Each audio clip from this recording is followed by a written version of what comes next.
Hi, this is the first lecture for Chapter 1, and if you have not yet printed out the Chapter 1 notes, as you see here before you, you can go to the Chapter 1 folder in Blackboard and print them out for yourselves. Let's start by talking about what managerial accounting is and how it compares to financial accounting, which we learned about last semester. We said the primary goal of accounting in general is to provide useful information for people to use in making decisions about companies. The key difference between financial and managerial accounting is the user.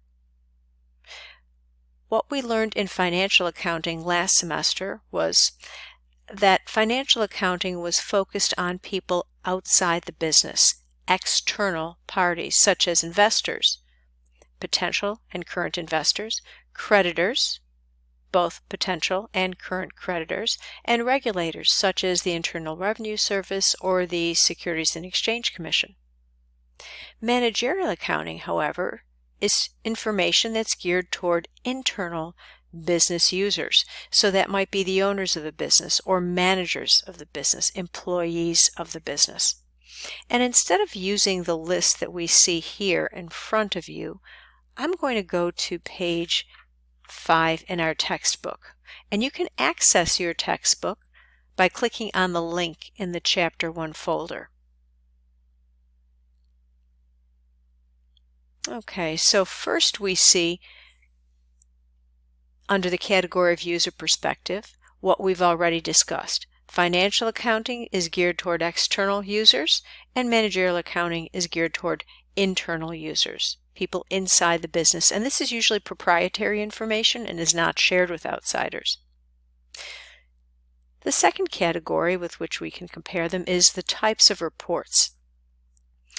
Financial accounting uses and prepares financial statements that are prepared in accordance with generally accepted accounting principles. Those are the standard 4 reports that we talked about last semester: the income statement, the statement of retained earnings, the balance sheet, and the statement of cash flows. Although we are going to study the statement of cash flows in more depth in this semester because we could not fit it in last semester, but it does fall under financial accounting. Under managerial accounting, the internal reports are based on management needs. Now, there are some things that are fairly standard. All businesses need a budget, which is a financial plan. They compare budget to actual and issue performance evaluations and cost reports, but how they are designed depends on management's need. Another category is the nature of the information. Because financial accounting is basically historical, you are recording things that have already occurred. It tends to be more objective because you have proof of whatever the transaction is, and hence it's more reliable. With managerial accounting, we are focusing more on the future. So because you are making assumptions, by their very nature, they tend to be more subjective. And we are focusing on issues that are relevant to whatever our process is at the moment. Another category is the frequency of reporting. Financial accounting reports, those statements we spoke about just a moment ago, are prepared periodically, usually monthly, but often if the company is publicly traded, there is a quarterly report issued to the SEC, and then of course an annual 10K report issued to the SEC, as well as an annual report to stockholders. So they're fairly consistent in reporting. With regard to managerial accounting, reports are prepared as needed. It might be a day-to-day report, it might be a weekly report or a monthly report, or it might even be by shift. And with regard to the level of detail, the information that is usually dispersed through financial accounting reports tend to relate to the company as a whole, whereas managerial accounting often breaks down information based on management need. It might be broken down by the product, individual product or product group, by a geographical region, by a customer base, or by some other business segment. In other words, it all depends on what management's needs are. Okay, now let's talk about how managerial accounting is used. Now we said managerial accounting's focus is the internal needs, information needs of management, and all different types of organizations use managerial accounting because they all need information to help them run effectively and efficiently. Whether they're manufacturing, merchandising, service firms, and even not-for-profits. And that's what we read about here. It's also useful for not-for-profit organizations such as universities, charities, and hospitals. So let's talk briefly about the functions of management. I believe you've already learned these in Organization and Management, BUS 101, but they might be stated slightly differently because different textbooks label them in a slightly different fashion. And for this, I'm going to pull out page 7 in our textbook. Okay, first we have planning. And planning involves setting short-term and long-term goals, along with the tactics that will be used to help companies achieve those goals. Now, accounting's assistance in the planning function would be to be able to put financial goals on those goals and objectives that the company establishes. Primarily, it comes through the process of budgeting. A budget is a plan in monetary terms. And so this is a future-oriented management function. Who are our target customers? What product do we need to produce to meet their needs, etc.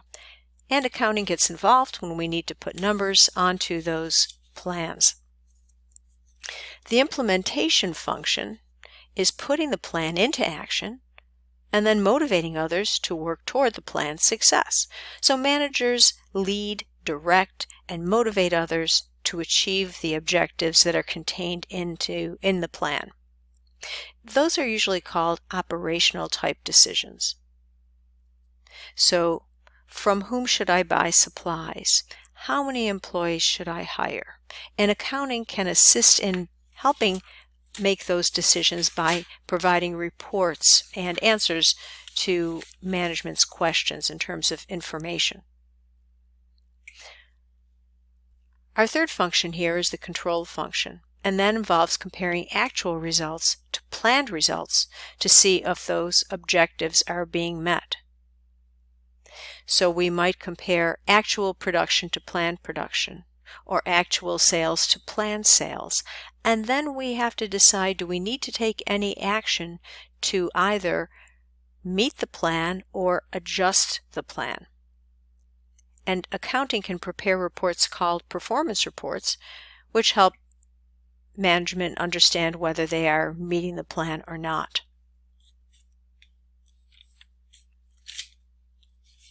Let's flip to our next page in the notes. And a company that they use as an example in this first chapter is California Pizza Kitchen. And our text tells us that in the planning stage, they lay out what managers hope to achieve by introducing a new product. Managers need to state the plan in terms of specific and measurable objectives and then identify the tactics. And as I mentioned, a budget is the plan in financial or monetary terms. Then, while implementing, managers actually begin to execute the plan, and they must take all of the detailed actions to implement the plan, in this case including buying new raw materials, hiring workers, etc. And then California Pizza will measure and monitor the actual results, and we do that through performance reports that are prepared by the accounting department. Now let's talk about types of organizations, and we learned about this in Accounting 116, but just as a brief review, let's start from the bottom up. Service firms are firms that provide a service to clients or customers. So that might be a hotel or an airlines or a lawn maintenance company or a barber. Merchandising companies buy products, mark them up, and then resell them to us. So merchandising companies don't actually produce the goods that they sell. They buy them and then they sell them to us. Well, actually, there are two categories of merchandisers. We have wholesalers, and wholesalers buy the product from the manufacturers and sell them to the retailers. And then the retailers mark up those products and then sell them to the public, to the end consumer. Manufacturing firms actually purchase raw materials and make those products. Now it says here that historically managerial accounting focused heavily on manufacturing firms, and that's somewhat true. You're going to find a lot of discussion about manufacturing accounting within the managerial accounting course that we're taking this semester. However, managerial decisions for all different types of companies, including not-for-profits, will rely on information provided by managerial accountants. So it's relevant to regardless of the type of business that you engage in. Let's move on to Learning Objective 1-3. And this first section here will be a bit of a review for you because you've learned about the Sarbanes-Oxley Act earlier. You learned about it in Accounting 116. But just for a brief review, ethics refers to the standards of conduct for judging right from wrong, honest from dishonest. In other words, someone who is ethical considers how their actions will impact upon others. Now, not all business decisions have clear right or wrong answers.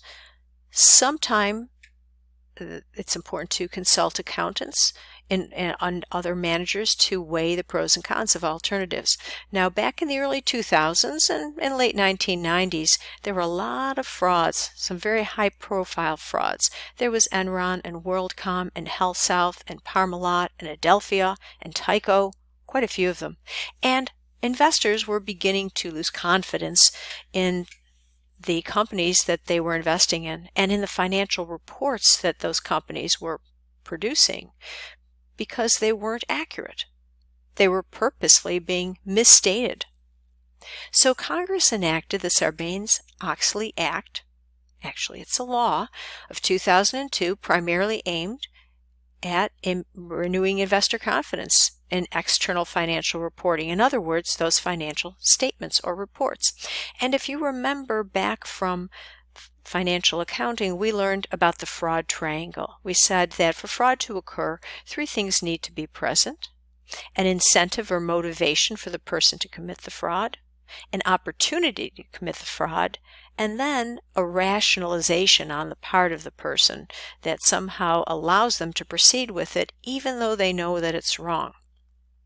So the Sarbanes-Oxley Act was drafted to address those three factors. First of all, to reduce the opportunity, management has to conduct a review of the internal control system. If you remember, the internal controls are the policies and procedures enacted by a company to safeguard their assets, ensure reliable accounting records and reporting, make sure that you're in compliance with all laws and regulations, and that your company is running efficiently and effectively. So a review of the internal controls has to be accomplished. Usually we hire external auditors to do that. However, management is primarily responsible for enacting internal controls. It also places additional responsibility on the boards of directors and those external auditors to reduce the opportunity for fraud.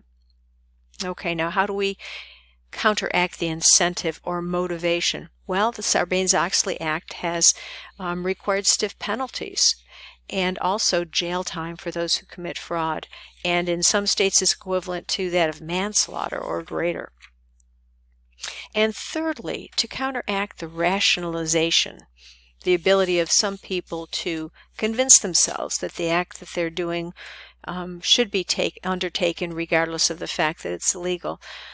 They are trying to identify employees of good character who will make the right decisions, and they've also implemented things like whistleblower protections so that if an employee does suspect a fraudulent action, they could report that without having any retribution taken against them. Also, a code of ethics that all employees should be following, and we've got anonymous tip lines as well. Those are enacted by the audit committees. Okay, sustainability accounting. This may be new for you. This is an emerging area, and what companies are trying to do is to be more socially responsible. Not all companies, but a good number of them are trying to be more socially responsible. And what they're trying to do is meet the needs of multiple stakeholders. In other words, a variety of people who are interested in the business, not just the investors. And the goal is long-term survival. Okay, so a company that is trying to practice sustainability accounting is focusing on society, the economy, and the environment. Those are the three pillars of sustainability, and we often call this the triple bottom line. It's represented by the three P's. People. What's the social impact of the company's actions? So it might impact society in general, or the customer, or the employees. You're considering the people involved and impacted by company actions. Certainly we will still consider profit, because if a company is not making a profit, it will no longer be in business and it won't be attracting investors. So we still have to consider economic success, but that will no longer be the only criteria. And then finally, the planet, the environmental impact of companies' actions. And perhaps the company will begin designing new products with everything in mind. The construction of that product and any waste that generates, and then the eventual death of that product and how that will impact the environment as well. So as we see here, many organizations are building sustainable business practices into their business strategies. And often they issue reports on their sustainability efforts in addition to their financial reports. Our last topic for this lecture deals with decision analytics, and you may have heard the term big data. Big data analytics involves the use of analytical tools and techniques to gain insights from the data that is so large or complex that it can't be analyzed using traditional databases or spreadsheets. So the reason why it's called big data is because of the volume, the sheer amount of the data involved, the velocity, how quickly and rapidly it's generated, and thirdly, the variety of the data, the different formats that data arrives to us in. And the analytics is the process of discovering and communicating meaningful patterns in that data. And so there are three types of analytics. First of all, descriptive, helping us understand what has happened. And then we have, we're missing our second one, which is predictive. That word should be right here. Predictive analytics helps us forecast what is likely to happen in the future, and prescriptive analytics recommends a course of action to take. Okay, that ends our first mini lecture, and we'll see you next time.